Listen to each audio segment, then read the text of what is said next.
Masukkan bawang dan halia. Kita kacau sampai betul-betul naik wangi. Stay tune. Kita sudah bukan minyak. Bawang kita sudah garing. Kita masukkan ayam yang kita selap tadi. Kita gaul.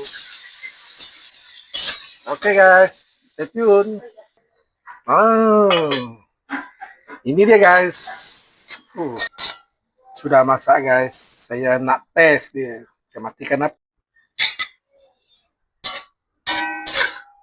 Nah, hidangkan.